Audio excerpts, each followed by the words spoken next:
තියෙන්නේ හැදි කැවුම්. මේකට පෙති කැවුම් කියලාත් කියනවා. ඉතින් මේ විදිහේ ලස්සනට හදාගන්න පුළුවන්. ඔයාලා හරි පදම හදාගත්තා නම් ඔයාලගේ මේ මික්ෂර් එකේ.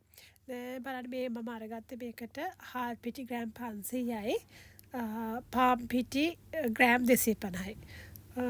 අරගෙන ටිකක් කවලම් කරගන්න ඕනි එක. ඊට කලින් මම මේකට එකතු කරා සූදුරු තේ හැන්දකුයි සූදුරු තේ හැන්දක් ඒකටම මහදුරු තේ හැන්දකුත් එකතු කර ගත්තා. මේවා එකතු කරගන්නේ මේක අනිවාර්ය දෙයක් නෙවෙයි. මේක කැමති නම් විතරක් එකතු කරගන්න. මේක ඊට පස්සේ දැන් අපි කෑම හැදුවට පස්සේ හැපෙද්දී ඒක රසයි සුවඳයි දෙකම තියෙනවා. ඒ නිසා තමයි සූදුරුයි මහදුරුයි මේ විදිහට මේකට එකතු කරගන්නේ. ඒකටම ඊට පස්සේ ලුණු තේ හැඳි කාලක් විතර එකතු කරගන්න. එක රස අනුව ගොඩක් දාගන්න එපා. කැවුම් වල ලුණු රහ ගොඩක් හරියට කියන්නේ රස නැහැ නේ නිසා. ඊට පස්සේ මේකට එක මෙහෙම දාලා හොඳට ටිකක් කවලම් කරගන්න. ඔක්කොම හොඳට මික්ස් වෙනකන්. මේක අතින් කරගන්නත් පුළුවන්. හැන්දෙන් තමයි කවලම් කරේ. උඩට අතින් කරගත්තොත් ගොඩක් හොඳයි.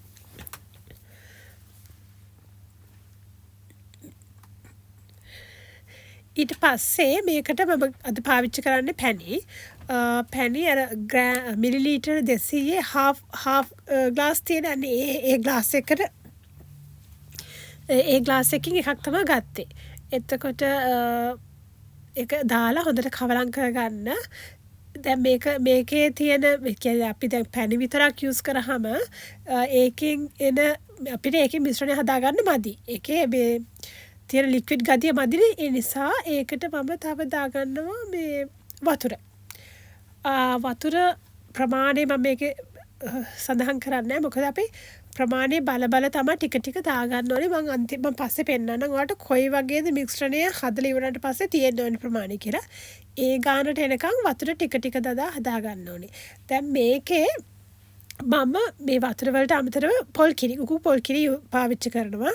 ඒ නිසා වතුර ගොඩාක් දාගන්නත් එපා. ඔයාලා පොල් කිරි පාවිච්චි කරන්න බලාපොරොත්තු වෙනවා නම් පොල් කිරි කියන්නේ අනිවාර්ය දෙයක් නෙවෙයි. Taman කැමති නම් විතරක් ඒක පාවිච්චි කරන්න පුළුවන්.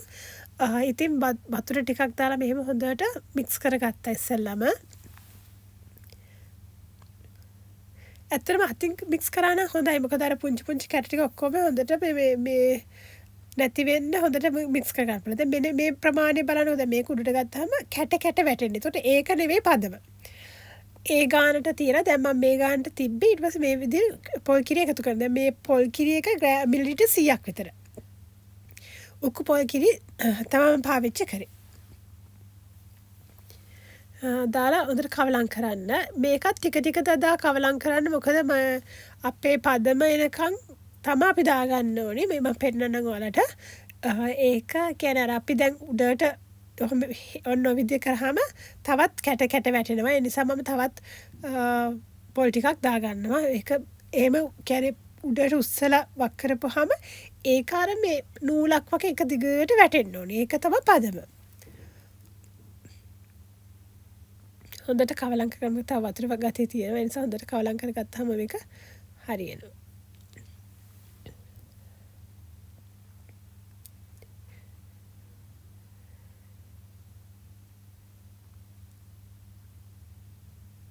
මෙන්න මේ ගානට මෙන්න මේ විදිහට නූලක් වගේ එක දිගට වැටෙන්න ඕනේ. ඒක තමයි ඔයාලට හදාගන්න ඕනේ පදම මේ හැඳි කැවුම් හදද්දී. මොකද අපි මේ මිශ්‍රණයම තමයි ගන්න කොණ්ඩ කැවුම් වලටත්. ඒ වුණාට ඒක අර ටිකක් මීට වඩා ඝනකමට ගොරෝසුවට තමයි ගන්නෙ. දැන් මේ පදම තමයි හැඳි කැවුම් වලට ගන්නෙ. ඉතින් ඊට පස්සේ තෙල් තාච්චියක් දැන් මතක තියාගන්න. මේ මිශ්‍රණය හදලා පැය 2ක් විතර වහලා තියන්න. තිබ්බට පස්සේ තෙල් තාච්චියක් ලිපේ තියලා ඒක ටිකක් රත් වුණාට පස්සේ ගොඩාක් ගින්දර දාන්න එපා. ටිකක් රත් වුණාට පස්සේ මේ විදිහට ප්‍රමාණයක් අරගෙන ඒක එක තැනට වැක්කෙන විදිහට අත හොල්ලන්න නැතුව තියන්න. ඊට පස්සේ ඒත් එක්ක වගේ මේක හොඳට පිපිලා එනවා. ඊට පස්සේ මේ හැන්දෙන් වටේට මේ තෙල් වලින් මේ තෙල් ගහන්න උඩට එන විදිහ. නැත්තම් උඩ ටික හොඳට බැදෙන්නේ නැති වෙනවා. ඒක බැදුනාම තමයි හොඳට මේ විදිහ ලස්සනට පිම්බිලා එන්නේ. ඊට පස්සේ අනිත් පැත්ත හරව ගන්න. සැරින් සැරේට හරව කැවුම් එක බැද ගන්න ඕනේ. ඔයාලට පේනවා දැන් අර අපි හොඳට කියන්නේ දියර ගතියටනේ ගත්තේ. එතකොට තමයි මේ ලස්සන වටේට අර මල වගේ එන්නේ. දැන් අන්න ඒ ප්‍රමාණයට තියාගන්න මේ ගින්දර ගොඩාක් වැඩි වුණාම වෙන්නේ කරවෙන එක විතරයි. ඒක මේ බැදෙන්නේ නැහැ. ඒ නිසා සාමාන්‍ය ප්‍රමාණයකට තියාගන්න. ගොඩාක් අඩු කරගන්නත් එපා. ගොඩාක් වැඩි කරගන්නත් එපා.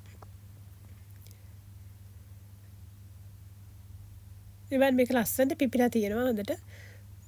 වටේට මල වගේ තියෙනවා. මේක ගොඩාක් කළු වෙනකන් ඉන්නත් එපා. මේ විදිහට කහ පාට තියෙද්දිම ගන්නත් එපා. ටිකක් බ්‍රවුන් වෙනකන් ඉන්න. අර ගෝල්ඩන් කලර් එක වගේ එනකන් පොඩ්ඩක් තියලා තියන්න.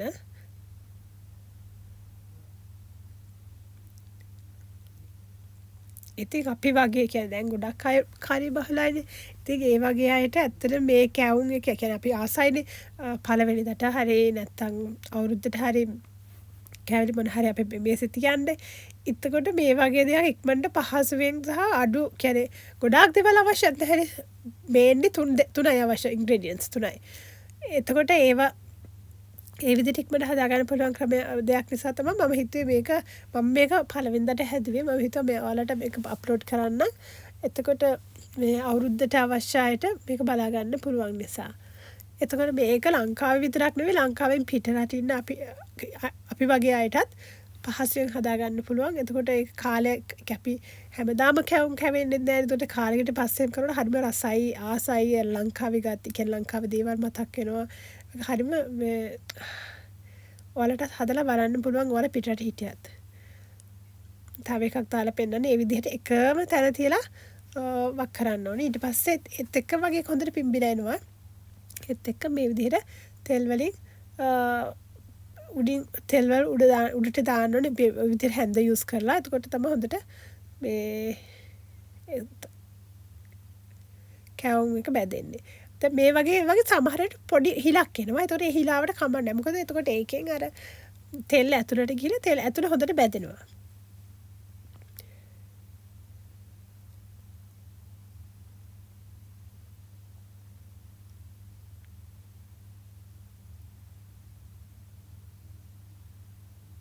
මේ විදිහට ලස්සනට හදාගන්න පුළුවන් ඔයාලටත්.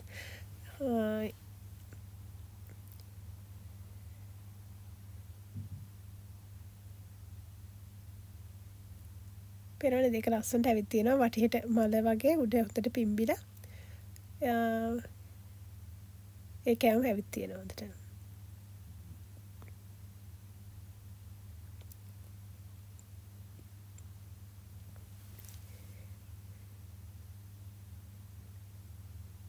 හරිම රසයි මේක හදලා කෑවහම බලන්න හදලා මේ විදිහට හොඳ රස එනවා. ඒ කියන්නේ